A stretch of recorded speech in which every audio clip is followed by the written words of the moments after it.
So good morning guys. तो चलिए start करते हैं आज के यानी कि सितंबर के इंपॉर्टेंट करंट अफेयर्स को। तो आज का इंपॉर्टेंट प्रश्न ये क्या है कि अभी हाल ही में किसे संयुक्त राष्ट्र महिला के कार्यकारी निदेशक के रूप में नियुक्त किया गया। तो आंसर होगा डॉक्टर सीमा बहोस को। तो अभी यूनाइटेड नेशन संयुक्त राष्ट्र के जो सेक्रेटरी जनरल है एंटोनियो गुतेरेस, उन्होंने डॉक्टर सीमा सामी बहोस को यूनाइटेड नेशन वुमेन का एग्जीक्यूटिव डायरेक्टर कार्यकारी निदेशक के रूप में फिर से नियुक्त किया है। मतलब ये उनका इस पद पर दूसरा कार्यकाल है, पहले भी यही थी, फिर से अपॉइंट कर दिया गया। यूनाइटेड नेशन वुमेन क्या है? ये संयुक्त राष्ट्र की लैंगिक समानता और महिला सशक्तिकरण के लिए समर्पित एक एजेंसी है जिसकी स्थापना होती है 2 जुलाई 2010 में और इसका मुख्यालय है न्यूयॉर्क में। और एग्जीक्यूटिव डायरेक्टर फिर से बन गई सीमा सामी, ये जॉर्डन से बिलोंग करती हैं। अच्छा, अब यहाँ पे महिलाओं से संबंधित कुछ अपॉइंटमेंट्स, नियुक्तियां मैं आपको रिवाइज कराता हूँ। अभी 80वें संयुक्त राष्ट्र महासभा सत्र का अध्यक्ष बनाया गया था एनालेना बारबॉक को, जो जर्मनी से हैं। इन्होंने रिप्लेस किया फिलेमॉन यांग को, जो कि कैमरून से थे। वर्ल्ड टूरिज्म ऑर्गेनाइजेशन की पहली महिला सेक्रेटरी जनरल बनी है शेख नासर अल नोवेसी, यूएई से हैं। यूके की विदेशी जासूसी एजेंसी है MI6, उसकी पहली महिला अध्यक्ष बनी थी ब्लेज मेट्रेवेली। भारतीय नौसेना की पहली महिला फाइटर पायलट बनी आस्था पुनिया। सुरीनाम की पहली महिला राष्ट्रपति जेनिफर गर्लिंग्स। हिंदुस्तान यूनिलीवर लिमिटेड की पहली महिला MD/CO प्रिया नायर। RPF की पहली महिला प्रमुख सोनाली मिश्रा। ब्रिटेन के खगोल शास्त्री रॉयल एस्ट्रोनॉमर रॉयल पद पर नियुक्त होने वाली पहली महिला बनी थी मिशेल डोहार्टी। और अभी नेपाल की पहली महिला प्रधानमंत्री बनी थी कौन? सुशीला कार्की इनका नाम है। ठीक है, तो महिलाओं से संबंधित ये कुछ नियुक्तियां हैं, ध्यान में रखना। अगला प्रश्न देखते हैं। फिर अगले में पूछ रहे हैं कि हाल ही में पैसिफिक रीच 2025 अभ्यास का आयोजन ये कहाँ किया गया। तो आंसर होगा सिंगापुर में। तो एक्सरसाइज पैसिफिक रीच 2025 की हम बात कर रहे हैं, जो कि एक मल्टीलेटरल सबमरीन रेस्क्यू एक्सरसाइज है। मल्टीलेटरल मतलब बहुत सारे देशों ने हिस्सा लिया। अभी 15 सितंबर को ये शुरू हुआ, 29 सितंबर तक चलेगा। कहाँ पर इसका आयोजन हो रहा है? सिंगापुर में। इस बार ये इसका नवा एडिशन है। लगभग 40 देशों ने इसमें हिस्सा लिया, भारत ने भी लिया। भारत की तरफ से INS निस्तार ने इसमें हिस्सा लिया है। अब इसी तरह से कुछ और एक्सरसाइजेज मैं आपको रिवाइज कराता हूँ, जैसे कि टाइगर ट्रैम्प अभ्यास, ये भारत और अमेरिका के बीच में हुआ विशाखापट्टनम और बंगाल की खाड़ी में। डस्टलिक एक्सरसाइज भारत उज्बेकिस्तान के बीच में हुआ पुणे में। डेजर्ट फ्लैग एक्सरसाइज बहुपक्षीय अभ्यास है, बहुत सारे देशों ने हिस्सा लिया, भारत ने भी लिया। आयोजन किया UAE ने, UAE में। तालिस्मान साब्रे अभ्यास ऑस्ट्रेलिया ने आयोजन किया, ऑस्ट्रेलिया और पापुआ न्यू गिनी में। एक था ये मानवीय सहायता और आपदा राहत अभ्यास, भारत मालदीव के बीच में हुआ, मालदीव में। खान क्वेस्ट सैन्य अभ्यास, ये उलन बटोर में हुआ था, मंगोलिया ने इसका आयोजन किया, बहुपक्षीय अभ्यास है। भारत और मंगोलिया के बीच में भी एक अलग से एक्सरसाइज हुआ था, नोमैडिक एलिफेंट। उलन बटोर इसकी कैपिटल में, मंगोलिया की कैपिटल है उलन बटोर। टाइगर क्लो अभ्यास पहली बार हुआ, एयर एक्सरसाइज है, भारत और अमेरिका के बीच में हुआ, उत्तर भारत में। शक्ति अभ्यास भारत फ्रांस के बीच में हुआ, फ्रांस के ला कैवलरी में। जामाता अभ्यास भारत जापान के कोस्ट गार्ड्स के बीच में हुआ, चेन्नई में। सिम्बेक्स अभ्यास भारत सिंगापुर के बीच में हुआ, सिंगापुर में। जैपड एक्सरसाइज इसका आयोजन रशिया और बेलारूस ने किया था, रशिया में। और स्लाइनेक्स अभ्यास श्रीलंका इंडिया के बीच में हुआ, कोलंबो में। मैत्री अभ्यास भारत थाईलैंड के बीच में हुआ, मेघालय के उमरोई में। ब्राइट स्टार अभ्यास इसका आयोजन इजिप्ट ने किया था, इजिप्ट में ही। और अभी युद्ध अभ्यास हुआ था, युद्ध अभ्यास एक एक्सरसाइज है, भारत अमेरिका के बीच में, अलास्का अमेरिका में। तो ये कुछ मिलिट्री एक्सरसाइज हैं, इनको ध्यान में रखना। अगला प्रश्न देखते हैं। फिर अगले में पूछ रहे हैं हाल ही में दलीप ट्रॉफी 2025 का खिताब किसने जीता। तो आंसर होगा सेंट्रल जोन ने। तो दलीप ट्रॉफी का संबंध किससे, ये पूछेंगे तो क्रिकेट से है। अभी इसका 2025-26 सीजन का आयोजन हुआ, 62 नंबर का एडिशन था। ये भी 28 अगस्त से लेके 15 सितंबर तक चला। इसका फाइनल खेला गया BCCI centre of excellence ground, जो बंगलुरु में है। और इसको जीत लिया सेंट्रल जोन ने, 7वीं बार जीता है, 7वां टाइटल है ये इसका। इसने फाइनल में किसको हराया? साउथ जोन को हराया। और अगर बात करें प्लेयर ऑफ द सीरीज कौन रहे, सारांश जैन सेंट्रल जोन के प्लेयर है। सबसे ज़्यादा रन बनाए रजत पाटीदार ने, सेंट्रल जोन के प्लेयर है, 382 रन। सबसे ज़्यादा विकेट लिए सारांश जैन ने, 16 विकेट। ठीक है, तो ये ध्यान रखना। दलीप ट्रॉफी की बात कर लें तो ये भारत का एक फर्स्ट क्लास क्रिकेट कंपटीशन है। इसका नाम भारत के पूर्व क्रिकेटर दुलीप जी के नाम पर रखा गया है। और इसमें भारत के अलग अलग ज्योग्राफिकल जोन्स की टीम compete करती है आपस में। इसका पहला एडिशन 1961-62 में खेला गया था। आखिरी एडिशन अभी 2024-25 में खेला गया था, उसमें इंडिया ए टीम विजेता रही थी, इंडिया सी को रहा था। सबसे सक्सेसफुल टीम की बात करेंगे, वेस्ट जोन है जिसने अभी तक 19 मेडल जीते हैं, 19 बार इसको जीता है। तो यह है दलीप ट्रॉफी 2025। सेंट्रल जोन विजेता रही है साउथ जोन को हरा करके, ये ध्यान में रखना। अगला प्रश्न देखते हैं। फिर अगले में पूछ रहे, हाल ही में एशिया के पहले महिला कैंसर उपचार केंद्र जिसका नाम है अपोलो एथेना, इसका उद्घाटन कहां पर हुआ? तो आंसर होगा नई दिल्ली में। तो एशिया का पहला महिला कैंसर उपचार केंद्र जिसे अपोलो एथेना के नाम से जाना जाता है, नई दिल्ली में खोला गया है। ये पूरी तरह से महिलाओं के स्वास्थ्य और कैंसर उपचार के लिए डिजाइन किया गया है, जिसमें विशेष रूप से महिला डॉक्टरों के द्वारा देखभाल प्रदान की जाती है, मतलब महिलाएं ही होती हैं। और अभी इसका उद्घाटन किया दिल्ली की मुख्यमंत्री रेखा गुप्ता ने, कहां पे? नई दिल्ली में। ये एशिया का पहला महिला कैंसर उपचार केंद्र है, अपोलो एथेना इसका नाम है, ये आपको ध्यान रखना है। बाकी कैंसर से और क्या क्या प्रश्न बन सकते हैं वो भी देख लो, जैसे कि वर्ल्ड कैंसर डे 4 फरवरी को, वर्ल्ड लंग कैंसर डे 1 अगस्त, इंटरनेशनल चाइल्डहुड कैंसर डे 15 फरवरी को और नेशनल कैंसर अवेयरनेस डे 7 नवंबर। और भारत की पहली सर्वाइकल कैंसर के खिलाफ स्वदेशी वैक्सीन आई है, उसका नाम है सर्वावैक। सर्वाइकल कैंसर ये ह्यूमन पेपिलोमा वायरस से होता है और बजट में कहा गया था कि 9 से लेकर 14 वर्ष की बालिकाओं को इसके टीके मुफ्त में लगेंगे। अक्टूबर माह को स्तन कैंसर जागरूकता माह के रूप में मनाते हैं। और एम्स दिल्ली ने कैंसर का शीघ्र पता लगाने के लिए एक एआई प्लेटफॉर्म लॉन्च किया था जिसका नाम है iOncology.ai। और स्टडी ऑफ कैंसर के स्टडी को ऑन्कोलॉजी कहते हैं। हरियाणा सरकार ने महिलाओं में स्तन कैंसर का पता लगाने के लिए कौन सा कार्यक्रम शुरू किया था? सवेरा कार्यक्रम। और कैंसर के लिए विश्व का पहला mRNA टीका एंटेरोमिक्स ये डेवलप किया था रशिया ने। IIT मद्रास इसने भारत का पहला कैंसर जीनोम एटलस लॉन्च किया था, ये भी ध्यान रखना। तो ये सारे पॉइंट्स ध्यान में रखना, कैंसर से संबंधित है। अगला प्रश्न देखते हैं। फिर अगले में पूछ रहे हैं, हाल ही में किसे ASME होली पदक से सम्मानित किया गया? तो आंसर होगा बाबा कल्याणी को। तो भारत फोर्ज के CMD हैं बाबा कल्याणी, और इनको अभी American society of mechanical engineers के द्वारा होली मेडल पुरस्कार से सम्मानित किया गया। तो ये जो पुरस्कार है इंजीनियरिंग में उत्कृष्ट कार्यों के लिए दिया जाता है, मतलब ये उन इंजीनियरिंग कार्यों के लिए दिया जाता है जो प्रकृति में उत्कृष्ट और अद्वितीय हो, जिससे किसी न किसी व्यक्ति या समाज को लाभ पहुंचा हो। और अभी दिया गया ये होली पदक पुरस्कार बाबा कल्याणी को। अब यहाँ पे कुछ अवार्ड्स वाले प्रश्न मैं आपको रिवाइज करवाता हूँ, जैसे कि अभी मोदी जी को किस देश में की टू द सिटी पुरस्कार से सम्मानित किया गया? अर्जेंटीना। 2025 का पेन पिंटर पुरस्कार जीता सूडानी स्कॉटिश लेखिका है लीला बुलेला। संयुक्त राष्ट्र मंडेला पुरस्कार 2025 ये ब्रेंडा रेनॉल्ड्स को मिला, कनाडा से हैं, और केनेडी ओडेड केन्या से हैं। सुहानी शाह बेस्ट मैजिक क्रिएटर 2025 पुरस्कार जीतने वाली पहली भारतीय बनी। 43वां लोकमान्य तिलक राष्ट्र पुरस्कार नितिन गडकरी ने जीता। खाद्य एवं शांति के लिए MS स्वामीनाथन पुरस्कार के पहले प्राप्तकर्ता बने प्रोफेसर एडेमोला एडेनेले, नाइजीरिया से हैं। और यूनाइटेड नेशन डेवलपमेंट प्रोग्राम ने अभी इक्वेटर प्राइज 2025 दिया बीबी फातिमा सेल्फ हेल्प ग्रुप को, कर्नाटक से हैं। ललित कला अकादमी पुरस्कार 2025 प्रेमचंद पुखरामबम ने जीता, मणिपुर के मूर्तिकार हैं। लता दीनानाथ मंगेशकर पुरस्कार 2025 कुमार मंगलम बिरला। 34वां सरस्वती सम्मान 2024 के लिए दिया गया साधु भद्रेश दास को, उनकी संस्कृत पुस्तक है स्वामीनारायण सिद्धांत सुधा के लिए। ठीक है, तो ये सारे इंपॉर्टेंट अवार्ड्स रहेंगे, ध्यान में रखना। अगला प्रश्न देखते हैं।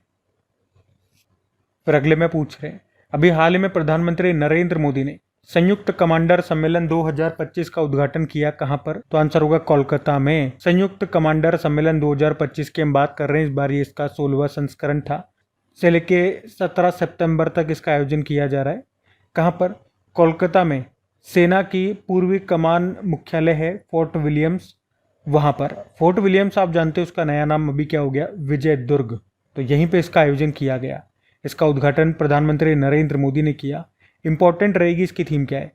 सुधारों का वर्ष, भविष्य के लिए परिवर्तन। आपको बता दो, इसका जो आखिरी एडिशन हुआ था ना, मतलब आखिरी बार ये सम्मेलन 2023 में हुआ था भोपाल में, हर 2 साल में होता है। कुछ सम्मेलन आपको और रिवाइज कराऊं, चलो। अभी 28वीं राष्ट्रीय ई गवर्नेंस सम्मेलन का आयोजन विशाखापट्टनम में हुआ। अखिल भारतीय स्पीकर सम्मेलन नई दिल्ली में। हमने पढ़ा विट्ठल भाई पटेल सरदार पटेल जी के बड़े भाई, केंद्रीय विधानसभा के पहले भारतीय निर्वाचित अध्यक्ष बने थे। पहला त्रिसेवा सेमिनार रण संवाद 2025 मध्य प्रदेश के महू में। 2026 में भारतीय टूर ऑपरेटर संघ का 41वां वार्षिक सम्मेलन हुआ विशाखापत्तनम में, मतलब होगा अगले साल होगा। इस साल वाला जो एडिशन है वो पूरी उड़ीसा में हुआ। और 68वें राष्ट्रमंडल संसदीय सम्मेलन का आयोजन ये अभी ब्रिज टाउन बारबाडोज में होगा अक्टूबर में। और 5वां आसियान इंडिया यूथ समिट हुआ गोवा में। पहली बार दिल्ली के बाहर अनुसूचित जाति जनजाति संसदीय समिति का राष्ट्रीय सम्मेलन हुआ भुवनेश्वर उड़ीसा में। 20वां ग्लोबल सस्टेनेबिलिटी समिट ये हुआ नई दिल्ली में। और सेमिकॉन इंडिया 2025 दिल्ली के यशोभूमि में हुआ, उद्घाटन किया मोदी जी ने। और तीसरी पूर्वोत्तर विमानन शिखर सम्मेलन 2025 का आयोजन ईटानगर में हुआ। International conference on space 2025 Bengaluru Karnataka. 5वां वर्ल्ड टी कॉन्फ्रेंस अभी कोच्चि केरल में हुआ। वैसे तो 5वां संस्करण है, लेकिन अभी भारत ने पहली बार होस्ट किया था। 5वां राजभाषा सम्मेलन अभी ये हुआ कहाँ पे, गुजरात में हुआ। उद्घाटन किया हमारे केंद्रीय गृह मंत्री अमित शाह ने। ठीक है, तो ये सारे समिट्स हैं, ध्यान में रखना। अगला प्रश्न देखते हैं। फिर अगले में पूछ रहे हैं कि हाल ही में जीआई टैग वाली स्थानीय फसल को बढ़ावा देने के लिए भी किस राज्य ने हथेई मिर्च महोत्सव मनाया? तो आंसर होगा मणिपुर। तो मणिपुर के उखरुल जिले के सिराराखोंग गांव में भी 14वें हथेई मिर्च महोत्सव का उद्घाटन किया गया। 3 दिनों तक ये चलता है। और हथेई मिर्च ये अपने विशिष्ट सुगंध, स्वाद और चटक लाल रंग के लिए जानी जाती है। तो इसी के बारे में सबको बताने के लिए, और इसे जीआई टैग प्राप्त है। और ये फेस्टिवल मनाया जाता है कहाँ पे? मणिपुर में, हथेई मिर्च महोत्सव। अब मणिपुर मनाता है तो लेकर के चलते हैं आपको मणिपुर। ये रहा मैप में मणिपुर। कैपिटल इम्फाल है, गवर्नर है अजय कुमार भल्ला। और अभी इनको नागालैंड का एडिशनल चार्ज भी दिया गया क्योंकि ला गणेशन का निधन हो गया था। फिर आपसे पूछ रहे हैं, ये स्टैटिक प्रश्न होता है कि किस भारतीय राज्य को पोलो खेल का उद्गम माना जाता है? मणिपुर। और यहीं पर आपको लोकटक झील मिलेगी, जहाँ पर दुनिया का एकमात्र तैरता हुआ नेशनल पार्क है। कौन सा? Kabul Lamjao national park. यहाँ का मार्शल आर्ट होता है थांगटा। उसके अलावा कुछ और प्रश्न देखो यहाँ से कि अभी असम राइफल्स ने IIIT मणिपुर के साथ एक एडवांस ड्रोन ट्रेनिंग के लिए एग्रीमेंट साइन किया। तो इस कोर्स में होगा क्या? नाम से पता चल रहा है ट्रेनिंग दी जाएगी, ड्रोन के ऑपरेशन और मेंटेनेंस के लिए ट्रेनिंग होगी। इसमें जो हमारे आर्मी ऑफिसर्स होते हैं उनको ड्रोन्स को चलाना सिखाया जाएगा, मेंटेन करना सिखाया जाएगा। तो ये याद रखना। असम राइफल्स ने IIIT मणिपुर के साथ एक एडवांस ड्रोन ट्रेनिंग के लिए समझौता किया। इसके अलावा ललित कला अकादमी पुरस्कार 2025 ये दिया गया प्रेमचंद पुखरामबम को, मणिपुर के मूर्तिकार हैं। उसके अलावा भारतीय सेना ने समन्वय शक्ति 2025 अभ्यास का आयोजन किया असम और मणिपुर में। मणिपुर के इम्फाल में एशियाई विशाल कछुओं के लिए पहला सफल कृत्रिम उष्मायन आर्टिफिशियल इंक्यूबेशन किया गया। कहाँ पर? मणिपुर के इम्फाल में। ठीक है, तो ये पॉइंट्स ध्यान में रखना। अगला प्रश्न देखते हैं। फिर अगले में पूछ रहे हैं, हाल ही में अनबू करंगल योजना किस राज्य में शुरू की गई?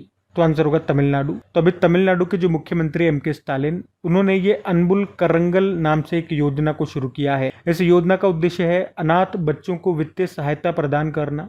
तो अनबू करंगल, इसका मतलब तमिल लैंग्वेज में होता है हैंड्स ऑफ लव, हाथों में दया और करुणा। तो इस योजना के तहत अनाथ बच्चों को प्रति माह 2000 रुपए की फाइनेंशियल हेल्प दी जाएगी। और ये सहायता बच्चों को 18 साल की उम्र तक दी जाएगी हर महीने, मतलब उन्हें 2000 रुपए मिलने वाले हैं। तो इस स्कीम के तहत ऐसे अनाथ बच्चे जिन्होंने 12वीं की कक्षा को पास कर लिया है और कॉलेज में एडमिशन ले लिया है, उन्हें, या ऐसे बच्चों को अभी 1340 लैपटॉप बांटे गए। अब ये एक तरह से योजना है। कुछ योजना अभियान वाले प्रश्न में रिवाइज कराऊंगा। तो शक्तिश्री कार्यक्रम को उड़ीसा ने शुरू किया था। एक सड़क एक दिन योजना दिल्ली ने, कृषि समृद्धि योजना महाराष्ट्र, सेतु बंद विद्वान योजना शिक्षा मंत्रालय, अन्नदाता सुखी भव योजना आंध्र प्रदेश, नारी अदालत और आमा सशक्तिकरण योजना को सिक्किम ने, मुख्यमंत्री थायू मनवर योजना को तमिलनाडु, बौद्धिक दिव्यांग छात्रों के लिए दिशा अभियान शुरू किया था महाराष्ट्र ने, प्रधानमंत्री विकसित भारत रोजगार योजना, इस योजना को भी 15 अगस्त 2025 को मोदी जी ने इसकी घोषणा की लाल किले की प्राचीर से। और आपको पता है इसमें जो युवा पहली बार प्राइवेट कंपनी में नौकरी करेंगे, सरकार उनको अपनी तरफ से, चलो आपके लिए प्रश्न छोड़ता हूँ, सरकार अपनी तरफ से उनको 2 किस्तों में पैसे देगी। कितने रुपए देगी ये आपको बताना है। और श्रमश्री योजना पश्चिम बंगाल ने शुरू की, मुख्यमंत्री महिला रोजगार योजना को बिहार ने, और बेंगलुरु में अन्नपूर्णा योजना जो स्वच्छता कर्मियों के लिए शुरू की गई है। कहाँ पर? बेंगलुरु में अन्नपूर्णा योजना। ठीक है, तो ये सब योजनाएं ध्यान में रखना, न्यूज़ में है। अगले प्रश्न की ओर बढ़ते हैं। फिर अगले में पूछ रहे हैं कि अभी हाल ही में विश्व रोगी सुरक्षा दिवस, वर्ल्ड पेशेंट सेफ्टी डे, ये कब मनाया गया? तो 17 सितंबर को। हर साल 17 सितंबर को विश्व रोगी सुरक्षा दिवस के रूप में मनाया जाता है। इस बार थीम भी है प्रत्येक नवजात शिशु और प्रत्येक बच्चे के लिए सुरक्षित देखभाल। अब डे वाला प्रश्न है, चलो आपको सितंबर के सारे डेज रिवाइज करवाते हैं। 2 अक्टूबर को वर्ल्ड कोकोनट डे, 5 सितंबर को अंतर्राष्ट्रीय दान दिवस, 8 सितंबर को अंतर्राष्ट्रीय साक्षरता दिवस, 8 सितंबर को ही विश्व फिजियोथेरेपी डे, 10 सितंबर को विश्व आत्महत्या रोकथाम दिवस, 11 सितंबर राष्ट्रीय वन शहीद दिवस, 13 सितंबर वर्ल्ड फर्स्ट एड डे, 14 सितंबर नेशनल हिंदी डे, 15 सितंबर अंतर्राष्ट्रीय लोकतंत्र दिवस, 15 सितंबर इंजीनियर्स डे, और अभी 16 सितंबर को वर्ल्ड ओजोन डे के रूप में हमने मनाया। तो ये हैं सितंबर के इंपॉर्टेंट डेज, ध्यान में रखना। अगला प्रश्न देखते हैं। फिर अगले में पूछ रहे हैं अभी हाल ही में सैमुअल उमतीती ने किस खेल से संन्यास ले लिया है? तो आंसर होगा फुटबॉल। तो सैमुअल उमतीती इनका नाम है, फ्रांस के फुटबॉल प्लेयर थे और अभी उन्होंने 2018 में फ्रांस के लिए फीफा विश्व कप जीता था, पर अभी उन्होंने अपनी घुटने की चोट के कारण फाइनली अपने खेल से संन्यास ले लिया है। तो याद रखना, फ्रांस के थे, फुटबॉल से संबंधित थे, नाम है सैमुअल उमतीती। और आपको पता होगा जब भी रिटायरमेंट वाला स्पोर्ट्स से किसी न किसी खिलाड़ी का रिटायरमेंट होता है तो उस साल यानी कि 2025 में जिन भी खिलाड़ियों ने अपने खेलों से संन्यास लिया, मैं आपको रिवाइज कराता हूँ। तो देखो फिर अगर बात करें, Ajanta Sharath Kamal table tennis player से संन्यास लिया, ऑस्ट्रेलिया के स्टीव स्मिथ वनडे इंटरनेशनल से संन्यास लिया, बांग्लादेश के मुशफिकुर रहीम ने ओडीआई क्रिकेट से, बांग्लादेश के तमीम इकबाल ने अंतर्राष्ट्रीय क्रिकेट से, न्यूजीलैंड के मार्टिन गप्टिल ने अंतर्राष्ट्रीय क्रिकेट से, मनोज कुमार बॉक्सर थे, इन्होंने ले लिया संन्यास, और रोमानिया की टेनिस प्लेयर थी सिमोना हालेप ने संन्यास लिया, और B Sumeeth Reddy badminton player थे, संन्यास लिया, वंदना कटारिया हॉकी प्लेयर, रोहित शर्मा विराट कोहली ने टेस्ट क्रिकेट से संन्यास, और मैरी इरप्स इंग्लैंड की फुटबॉल गोलकीपर थी, संन्यास ले लिया, निकोलस पूरन वेस्ट इंडीज़ के थे, अंतर्राष्ट्रीय क्रिकेट से संन्यास लिया, और साउथ अफ्रीका के हेनरिक क्लासेन ने अंतर्राष्ट्रीय क्रिकेट से, ललित उपाध्याय ने हॉकी से, अदिति चौहान इन्होंने फुटबॉल से ले लिया, हमारे फुटबॉल टीम की गोलकीपर थी, चेतेश्वर पुजारा ने सभी फॉर्मेट से, क्रिकेट के सभी फॉर्मेट से, उसी तरह से गोहर सुल्तान ने भी सभी फॉर्मेट से, और अमित मिश्रा इन्होंने भी क्रिकेट के सभी फॉर्मेट से संन्यास ले लिया। तो ध्यान में रखना सब। बाकी ये थे आज के हमारी करंट अफेयर्स की क्लास। तो कमेंट करके ज़रूर बताना सेशन आपको कैसा लगा, अच्छा लगा तो इसे सपोर्ट ज़रूर कीजिएगा अपने दोस्तों के साथ में, स्टडी ग्रुप में शेयर करके। पीडीएफ टेलीग्राम पे मिल जाती है क्विज़ अपनी क्रिक एग्जाम एप्लीकेशन पे, दोनों के लिंक डिस्क्रिप्शन बॉक्स में है। बाकी चलो अभी कल के करंट अफेयर्स का भी हम क्विक रिवीजन कर लेते हैं और सेशन एंड करते हैं। तो कल हमसे पहला प्रश्न पूछा था कि दपान कश्मीर के संघर्ष की कहानियाँ, इस बुक को लिखा है इप्सिता चक्रवर्ती ने। मणिपुर हाईकोर्ट के चीफ जस्टिस बन गए जस्टिस एम सुंदर। विश्व ओजोन दिवस मनाया गया 16 सितंबर को। 2025 महिला हॉकी एशिया कप में भारत पदक तालिका में कौन से स्थान पे रहा? दूसरे स्थान पे। शंघाई कोऑपरेशन ऑर्गेनाइजेशन समिट 2027 में होस्ट करेगा पाकिस्तान। और किसने इंडिया मार्केट एक्सेस पोर्टल को लॉन्च किया? सेबी ने। उसके अलावा विश्व एथलेटिक्स चैंपियनशिप में सर्वेश कुमार ने इतिहास रच दिया। इसका आयोजन कहाँ पर किया जा रहा है? तो आंसर होगा टोक्यो जापान में। सर्वेश कुमार का संबंध है ऊंची कूद से, हाई जंपिंग। और भारत में पहली बार विश्व सागौन सम्मेलन 2025 का आयोजन किया जाएगा कोच्चि केरल में। आईसीसी ने किसे अगस्त महीने के लिए men's player of the month चुना? मोहम्मद सिराज को। और आखिरी प्रश्न पूछा हमारे गृह मंत्री अमित शाह ने, भारत के सबसे बड़े खेल परिसर स्पोर्ट्स कॉम्प्लेक्स का उद्घाटन कहां पर किया? अहमदाबाद, गुजरात। चलो कल का भी होमवर्क प्रश्न देखते हैं और सेशन एंड करते हैं। तो कल लेटेस्ट ही प्रश्न मैंने आपसे पूछ लिया था कि डिफरेंट बट नो लेस, इस बुक को किसने अभी लिखा है, किसने लॉन्च किया? तो अनुपम खेर ने। आप सभी ने प्रश्न का बिल्कुल सही उत्तर दिया। अब ये आज का आपका होमवर्क प्रश्न।